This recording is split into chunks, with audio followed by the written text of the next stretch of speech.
What's going on, guys? Welcome back. In this video today, I'm going to share with you an interview that was actually never published, but I was interviewed for the New York Times on Rumble ads. Now, if you know anything about the New York Times, then you can probably figure out by the way that this conversation and this interview went, why it was never published. But that being said, there are a lot of good nuggets that I think that you can learn and you can take away as a home service business owner yourself on whether you should invest time in advertising on Rumble ads. What are the key things that you should think of when you're going to advertise on one platform versus the other? Audiences, CTR, a lot of good things that I felt that it was really shame that this wasn't published, because the only reason why I conducted this interview in the first place was that I wanted to help as many people as possible. So I hope you find this video and this interview useful. If you did, make sure to hit the like button, subscribe to the channel, and of course, if you're a home service business yourself making under 20K a month and you want to know how to grow to 50 to 100K a month working on your business and not in it, there's going to be a link down to my coaching program in the description below. Feel free to book a call with me. It's a discovery call. We're going to understand a bit more about you, your business, and see if it's a fit for what we do. But that's it. I hope you enjoy this, and I'll see you guys soon. Peace. I guess, why don't you just tell me a little bit about like your background as like digital advertising, marketing, all that stuff. Like, how did you come across, like, how did you end up doing this stuff? Cool. Yeah, sure. So I've been in online marketing world since 2009. Wow. And I was an agency. Right now I'm running a coaching business that helps service business owners in the States learn how to generate their own leads through Google ads, Facebook ads, SEO. So I've been doing it for a long time, and obviously you're always looking for that edge in terms of marketing. And, you know, at the height of the pandemic, you know, there was like where all the social media platforms had their censorship on anything not officially stated by the CDC or by the World Health Organization. A lot of voices were shut down. And like you saw a big, at least, you know, seemingly it looked like a big shift towards alternative platforms such as Rumble, Truth platform. Yeah, but I think that Truth is like, it's very, very niche. So it's like, you know, hardcore Trump supporters. But with Rumble, it was like more of a free speech platform before Elon took Twitter kind of thing. Yeah, just been playing around with their advertisement and got very disappointed, and that's pretty much it in that regards. So what's disappointing about it to you? First of all, like the platform itself is so outdated. Like it looks like it was built in the 1990s and it was never like upgraded, which is like, again, like just the UI, like user experience is key. Like what the hell is the problem of bringing on, you know, 1-2 user experience experts, even as a consultant, $10,000-$20,000, you're fixing it and it looks like something decent. I don't know if you've played around with it or if you saw it. Just in videos. Yeah, I can share with you like the screen. One second.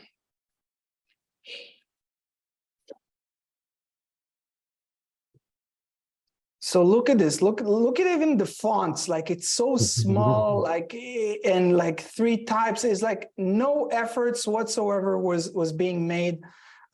So that's, you know, as someone who lives, you know, lead generation and online marketing, like that's number one. Like the interface.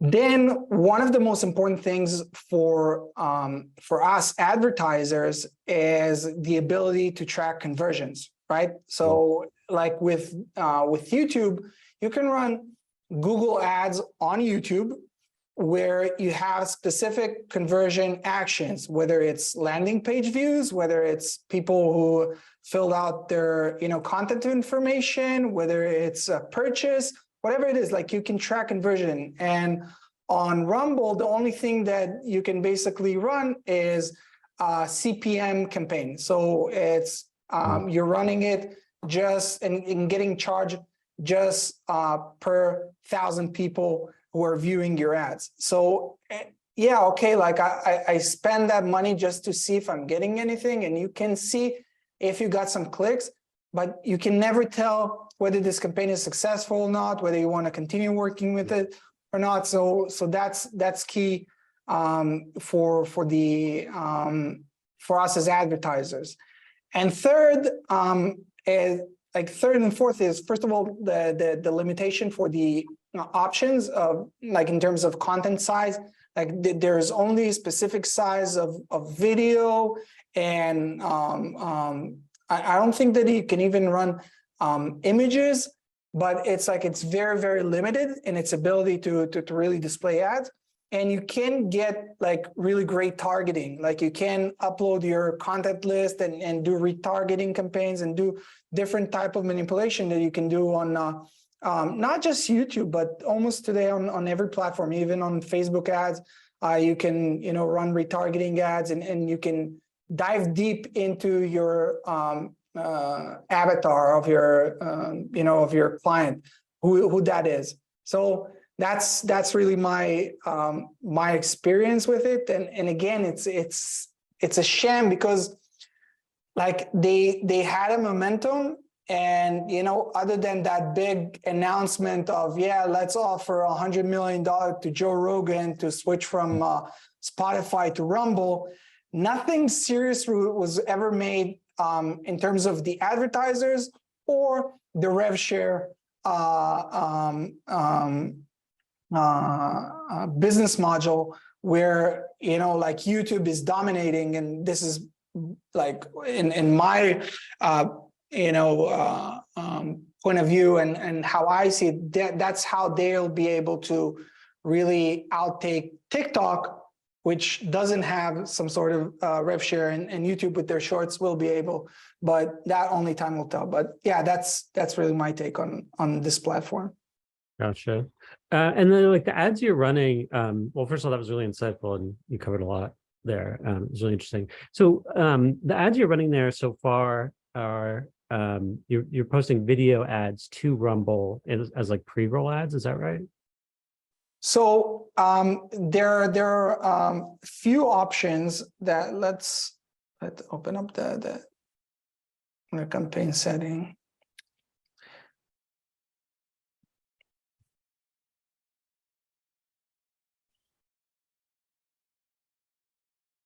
First of all, this campaign, like once it finished, like I didn't create a new one. It was just, spend $100. Let me share with you the screen so you can see what I'm seeing. Got 22,500 impressions, 115 clicks. The CTR 0.5 is pretty low. So again, like in terms of targeting, you want to get like to a 1-2 CTR. That means that your ads are performing. But because you don't have the ability to really zoom in on your target avatar, it was really an issue. And in terms of the creative, it was just like a video that was most likely was as a pre-roll, and yeah, like that's pretty much it. Like you can adjust device and OS, but that's not as important as knowing who your target client is, or being able to target them more so. Right. So pretty broad targeting. Is there Yeah. anything about it that has worked for you or that you did like about it? Um, just the fact, again, it's the potential. Hmm. That's it. I think the thing that captured a lot of people's attention is that, okay, not everyone's going with that, the same narrative, which a lot of people have found to be false. And now, a year later, it seems that we were right in terms of the effects of the COVID vaccines, or the how important or how successful quarantine can be in order to stop a spread and stuff like that. So it was kind of David versus Goliath kind of thing, and you want to root for the underdog. So I think that was the only thing interesting. But now I think that the person who really understood it and is able to capitalize on it very well is Elon Musk with Twitter acquisition. And so now you already have like the user base, so you don't need to build it up from scratch, which is one of the hardest things for for social platforms to do, because you have like critical masses that are being centralized by like YouTube for video and Instagram for images or social, and so like taking one that already has a critical mass of users, and he said that he's going to integrate revenue share modules in his platform to allow creators basically get compensated for the posts and the content that they're posting, making the tweets longer. I'm betting that he'll go deep into video, and again, like having like a free market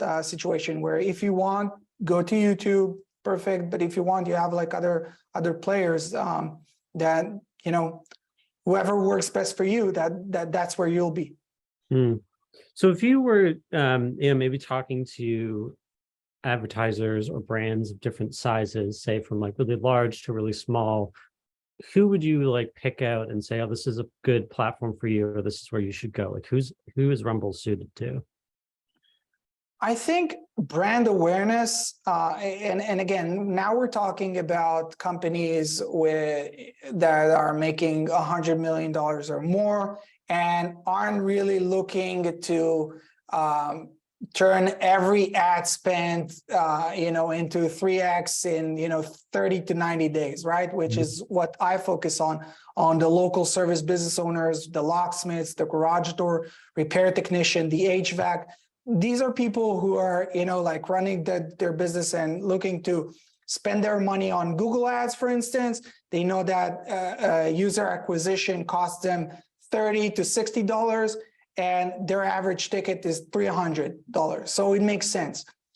For larger brands, it's definitely something that that could be relevant, because you want to be everywhere. The same way as Coca-Cola, is famously known to want to. Every person on the world needs to see like Coca-Cola at least once or twice a day. This is the type of mindset of more of a branding approach and strategy rather than a conversion strategy, if that makes sense. Yeah. What do you make of, so one of the things I've heard from some of the larger advertisers or like industry people is that there's wariness about, I guess like brand, what do they call it, brand safety. So like, Rumble, maybe less so than Truth, but Truth has a very clear political association with Trump, like running the company or being involved with the company and being its central figure. And that, they say that like, oh, big brands are going to be wary of posting ads there because it's like a direct political association that they try to avoid. What do you make of that? So we saw that with Twitter when Elon Musk took over, and we saw how initially the brands pulled out, and there was a semi boycott situation. At the end of the day, brands and people vote with their feet. So if there be a critical mass of people that can be ignored, the advertiser will go there. Like it's that simple. And so, like when Elon Musk fired 50% of the staff, people say, "Oh, Twitter won't work anymore." And so that's one of the concerns of advertisers. Why should I keep on spending millions of dollars in a platform that maybe would cease to exist in a matter of weeks? And all of a sudden, not only that, it's up and running and operative, but their daily daily active user has gone up, more engagement, more stuff, and it's a capitalist society at the end of the day. So that's my take on it. Yeah, that makes sense. And I think we haven't seen on Truth. So I was able to download a bunch of ads for Truth, and it's mostly, I would say, like smaller scale marketers, like not that they don't have large budgets, but like they're really selling a direct product, kind of what you said. It's less of the brand awareness stuff that big companies want. It's more like buy this thing right now.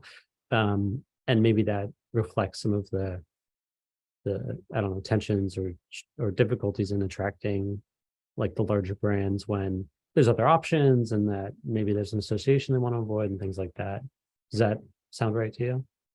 Definitely. And listen, like if I had, let's say, a bow hunting brand, okay, and I know that the demographic on Truth, which with Truth, I think I downloaded it for like 24 hours. I was like, oh, it's overwhelming. Thank you, but no, thank you, kind of thing.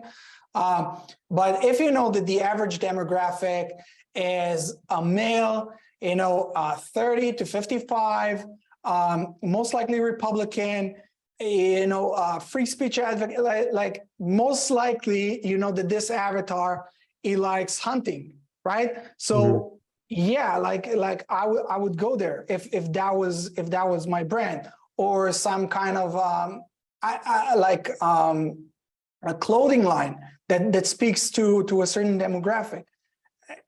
Again, it's all because it's a free market.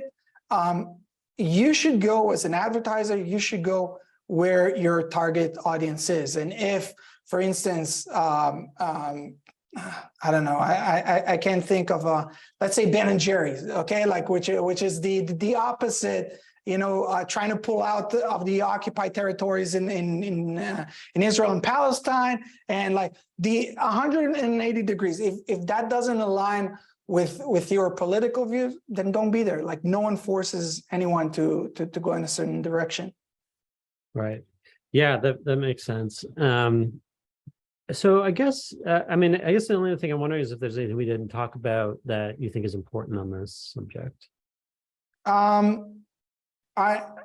I don't know, man. I think it's exciting times, really, in terms of everything happening with social platforms.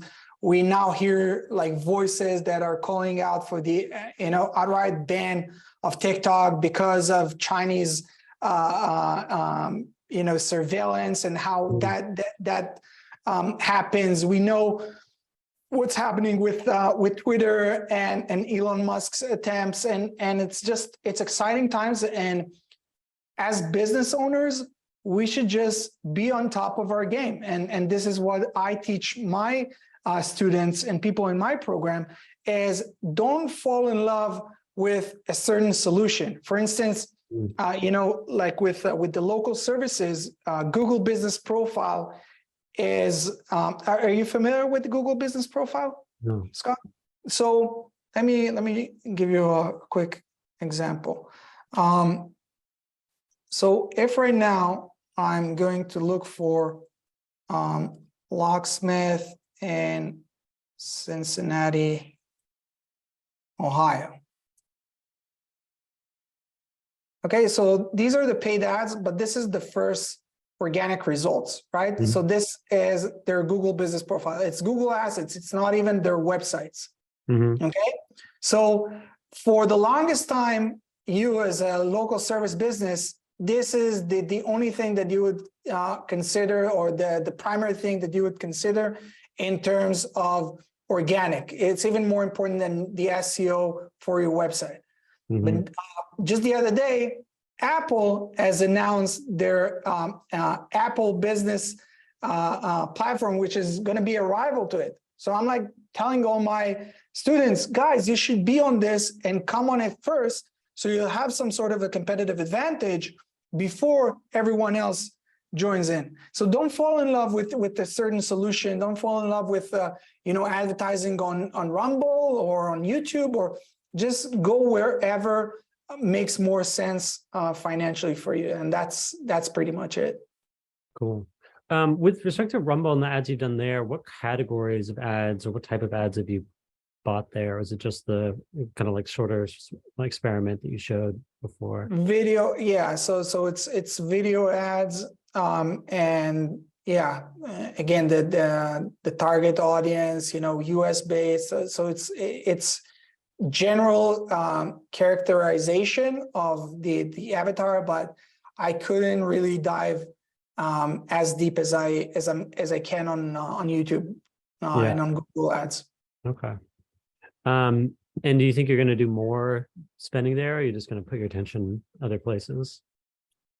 Great question. Again, for the time being, no, it just doesn't make sense. But if all of a sudden Rumble sees this article and they're going to do a complete, lift up to their whole system, or they suddenly have 300% increase in user base, or something radical happens, why not?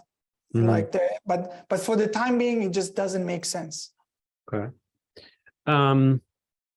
Cool. What's next for you? Is there anything else you're looking at or trying to do down the road?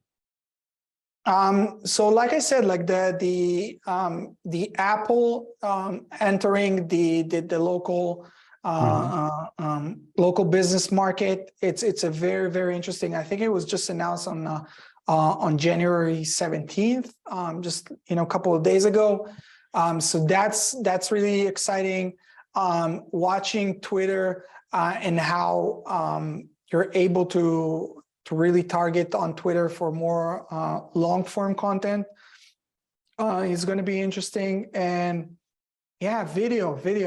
That's where the present and the future lies. So whoever platform captures the best and have the best